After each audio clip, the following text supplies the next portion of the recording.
Сега во моментот ќе кажеме добро утро за нашата Тамара Котевска, која што во моментот се јавува од својот дом поради оправдани причини, не можеше физички да пристигне, меѓутоа денес повторно ќе се имаме, како што ветивме, како една носечка тема, сериозна во нашата утринска нателма, со оглед на тоа дека повторно даваме аплауз и тоа за незиниот втор документарен филм кој што во моментот ја има својата експанзија ширум светот на бројни филмски фестивали. Освен аплаузите што доаѓаат секако на адреса на нашата Тамара Котевска, таа сигурно работи на уште бројни сценарија и сигурно прагматично останува како и секој пат на создавање секако нови проекти на седмата уметност.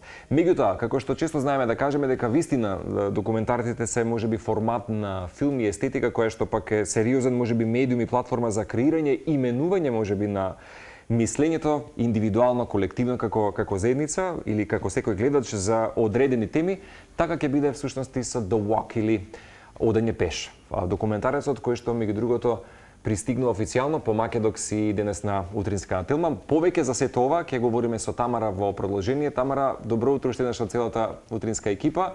Се надеваме дека во некоја скорешна иднина ќе имаме прилика да те имаме и физички во студио, па да ги почувствуваме вистински експресиите од дамата која што во моментот го патува заедно со Амал светот. Добро утро. Добро утро. Благодарам на поканата.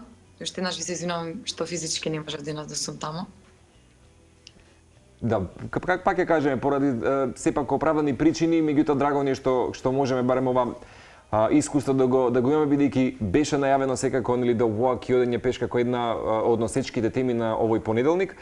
Само ќе ти направиме една реминисценција, тоа баш сакав и да ти го споделам како искуство во живо во студио, дека пред точно 5 календарски години се сеќавам со почитуваната Милан Карашич, која што нели често пати ја поистоветуваме со Оскарите, од ова студио баш овде каде што ќе биде здравје Боже во некоја следна прилика, ги следевме во живо номинациите од Долби театарот и практично бевме во таков еден убав позитивен тремор, еден хектичен момент беше тоа за сите нас кога заеднички ги следевме и ги добивме номинациите тогаш за Ханиленд и Медена земја.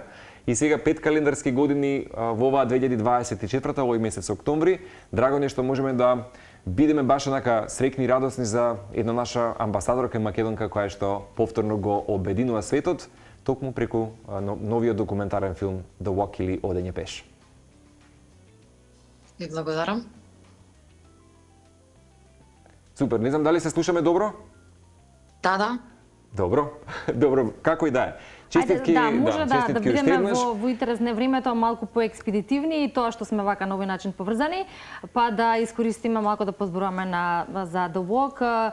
Рековме свечено ќе отвори 2 престижни светски филмски фестивали, па ајде Тамара малку од твој аспект како млада и успешна режисерка, што ова значи, се разбира, за тебе, за твојата кариера и во однос на твоето креирање кога станува збор за вакви филмови? Да, јас сум многу среќна што The Walk продолжува со турнијата по светските фестивали. Јас не бев во можност да бидам на премиерата во Македонија, бидејќи бевме на ново снимање во Сибир, на кој што тек ќе се зборува во наредниот период. Меѓутоа, ми е многу драго што беше преполна премиерата, имаше неверојатни реакции. Мислам, не можев ни да замислам толку емоција да биде постигната на оваа конкретна тема во Македонија и тоа ми е нешто што ми е најмногу драго од се. Бидејќи сметам дека генерално Македонија е малце крута на таа тема на бегалците и во врска со емоции на таа тема малце воздржани луѓето, така да ова навистина допре до тој народ и проследено подоцна со концертот кој што заедно го смисливме и организиравме со Дуке Бојаджиев на тема филмската музика, тоа се претвори во еден македонски настан. И токму на тоа ниво и сакам да продолжат да бидат прифаќани моите документарци во иднина, бидејќи навистина креира маса за критична маса, нели, за гледање на документарен филм и при тоа и правење на некакви општествени промени. Во однос на постоечките фестивали, англиската премиера почна со отварањето на фестивалот за документарни филмови во Фолкстон. Тоа ќе биде во среда, официјално јас одам таму. Ќе биде огромен таму и започна англиското патување на Амал. И во тој град има на вистина доста предрасуди према бегалците, бидејќи тие се на значи првиот град по поминувањето на англискиот канал и нели на Ламанш, и тука има сериозни судири со власта, со народот. Така да ми се допаѓа фестивалот бидејќи сака да ги урне тие предрасуди, сака да ги доближи бегалците на еден поинаков начин до населението. Понатаму директно таму патувам за Обервил, кој што е предградие на Париз, каде што ќе биде француската премиера на The Walk. Исто така на еден прекрасен документарен фестивал, Le Grand Bivouac. Потоа продолжуваме во Македонија, најверојатно во тој период крај на октомври, меѓутоа не можам се уште да го најавам датумот, ќе почне и кинодистрибуцијата низ цела земја. И ќе ми биде многу драго и останатите градови да го видат овој филм. Потоа продолжуваме со јапонската дистрибуција, која што се случува, значи премиерно во Токио го даваат филмот на еден многу ценет интернационален фестивал за бегалци. Тоа се случува на 6 ноември. И тоа беше за мене најубавите покани и искуства, да се отвори на толку далечна култура, да одак на овој филм кој што пред се е за Европа, многу повеќе наменет. Меѓутоа ете некако се поврзале со тој филм до степен да сакаат таму да спроведат и посериозна дистрибуција. И потоа таму директно патуваме за Лондон, каде што филмот ќе се дава на интернационалниот фестивал на психоанализата, кој што всушност зема едни од најактуелните филмови за таа конкретна година и едни од најпознатите психоаналитичари ги анализираат и ги толкуваат символиките и знаците во тој филм. И тоа бев таму со Хани неколку години и можеме мислам дека едно од најинтересните на фестивал. Не го гледа само обична публика, нема само прашања, туку баш напипаат во суштината на символиката која.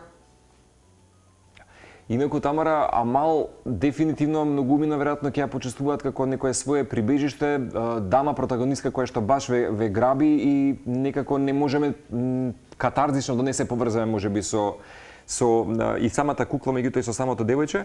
Првата станица за филмот беше Њујорк и тоа нели како светска премиера која што имаше всушност на Њујоршкиот фестивал на документарни филмови. Како што кажавме, овој пат е на станица на Токио и во Англија. И сега би те прашал дали според тебе можеби филмот вистина ќе побуди различни емоции, како што кажав, тага, среќа, како ќе ја доживееме, еве вака некоја можеби од твоја призма ни се една убава метафора Амал. На некој начин претпоставам дека се апострофира темата за бегалците и на некој начин се глорифицира самата сила и моќ кој што сите ќе ја гледаме. Претпоставам дека тоа е можеби една од најпоидобните пораки на филмот Одење пеш или The Walk. Да, пред се, за мене е битно да кажам дека куклата Амал сама по себе точно буди многу емоции и таа е и еден многу битен маркетиншки момент за тоа шоу што се случи. Меѓутоа, главните емоции во филмот превладуваат од човечките приказни, кои што се раскажани преку Амал. Пред се девојчето кој што е значи, кој што го следавме, кој што е протагонистот на филмот и го следавме во кампот на турско-сириската граница. Потоа приказните на папетерите кои што ја носат таа кукла и кои што самите тие се бегалци од Сирија и Палестина.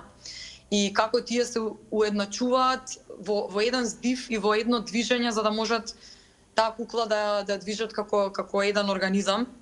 Сметам дека тоа е убавината и длабочината на тој филм, што преку една кукла нели направена значи една кукла која што би била само предмет, сите тие луѓе заедно со своите приказни ја носат во живот. При тоа сметам дека тоа ќе предизвика многу емоции. Меѓутоа исто така очекувам дека ќе има и отпор, исто како што имаше и на патот на тоа шоу, на тоа театарско шоу и на таа кукла. Очекувам дека може би исто да ќе се случи во Англија, бидејќи генерално филмот доста провоцира Европа на повеќе нивоа. Тоа може да се, мислам, гледачите ќе имаат можност да го видат и оние што не го гледале филмот.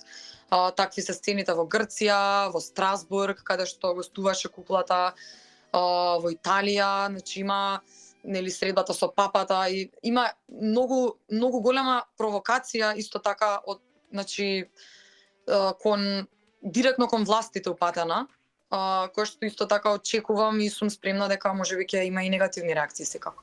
Ќе ти заблагодариме што сепак успеа и се обиде да се конектираш сутринска антелма и на овој начин, така што еве во некоја следна прилика кога дозволува и времето твое и наше да направиме повторно интервју, како што и чинене на телевизија би сакале навистина да ти имаме, како и да е, посакуваме убаво представување во Токио и во Англија, во Фолкстон. Тамара физички да ни пристигне, но имаме непредвидливи ситуации кои што тоа не го дозволуваат и затоа имаме и оваа опција онлайн. Документарецот инаку се снимаше 2 години на територија од повеќе од 14 земји и таа ќе каже дека никој пат нема да го заборави можеби стравот кој што го почувствувала на протестите против Амал во Грција.